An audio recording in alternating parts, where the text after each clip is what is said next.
ఇల్లు. విజయనగరం పట్టణంలో వివిధ ప్రభుత్వ పాఠశాలల్లో చదువుతున్న విద్యార్థులకు టీడీపీ పొలిట్ బ్యూరో సభ్యులు గోవా గవర్నర్ అయిన అశోక్ గజపతిరాజు చేతుల మీదుగా పుస్తకాలను పంపిణీ చేయడం జరిగింది. పిల్లలు భావితరాలకు పునాది వంటి వారని, వారి భవిష్యత్తు దేశానికి అవసరమని ఆయన అన్నారు.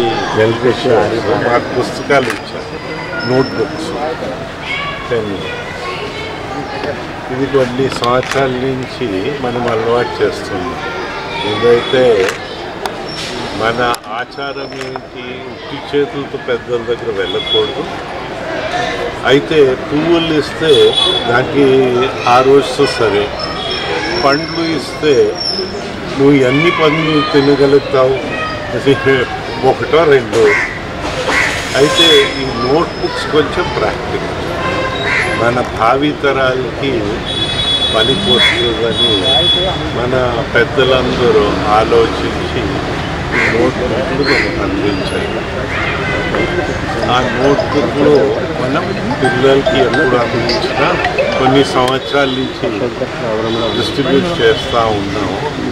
అయితే మనకి గవర్నమెంట్ స్కూల్స్ చూస్తే మనకి హెచ్చుగా పేద పిల్లలు అక్కడ చదువుతారు.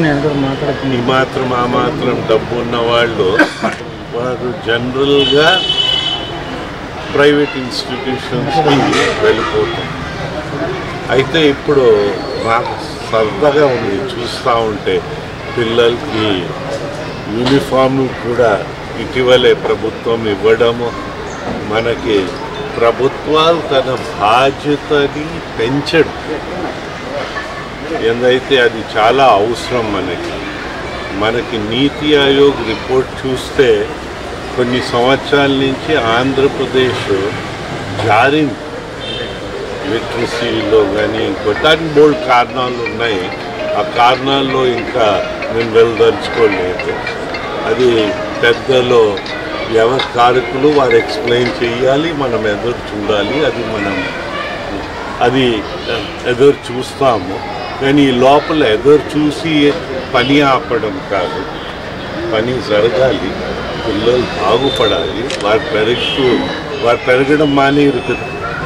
అందుకోసం సమయానికి విలువ ఉంటుంది.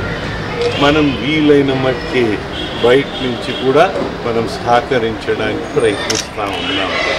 ఇప్పుడు భోజనాలు కూడా ఈ ప్రభుత్వాలు ప్రస్తుతం మళ్ళీ మంచి సన్న బియ్యం నుంచి అన్నీ పెట్టడం ప్రారంభించారు. మళ్ళీ మన పిల్లలకి మనం బాగా చూడడానికి ప్రయత్నిస్తూ ఉన్నాం.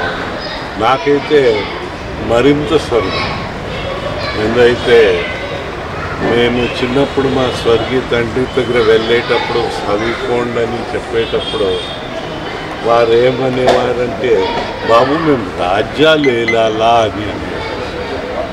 తర్వాత 78లో నేను ఎమ్మెల్యే అయ్యాను. స్కూల్స్ కొంచెం పెంచగలిగాము. ప్రజలు రండి చదవండి అని మోటివేట్ చేస్తే మాకు ఉద్యోగమా సద్యోగమా అని. ఇప్పుడు మన జన్మభూమి తర్వాత మనకి ఎట్లా వచ్చిందంటే, మన విజయనగరం ఊళ్ళో కానీ, మన గ్రామాల్లో కానీ, మన రాష్ట్రం మొత్తం పైన మన జిల్లాది కూడా చూస్తే ప్రజలకి ఒక మంచి ఆలోచన వారి మైండ్కి వచ్చింది. మన పిల్లల్ని మనము మన పశువుల కంట మెరుగు చూడాలని స్కూల్స్లో పశువులు కట్టడం మానేసారు. టీచర్లు సహకరించారు, తల్లిదండ్రులు సహకరించారు.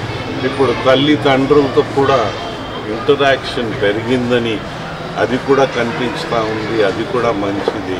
ఇవన్నీ జరుగుతూ పోతుంటే మన భవిష్యత్ బంగారమైన భవిష్యత్తు మనకందరికీ ఉంటుందని నేను మీ ద్వారా అందరికీ మనం చేస్తూ ఉంటాను. మాకైతే చాలా సంతోషం వ్యక్తిగతంగా పిల్లల్ని చూసి వారి సరదాన్ని చూడడం, వారి ఆనందాన్ని చూడడం, ఇది మాకు లభించడం మాకు చాలా సంతోషం.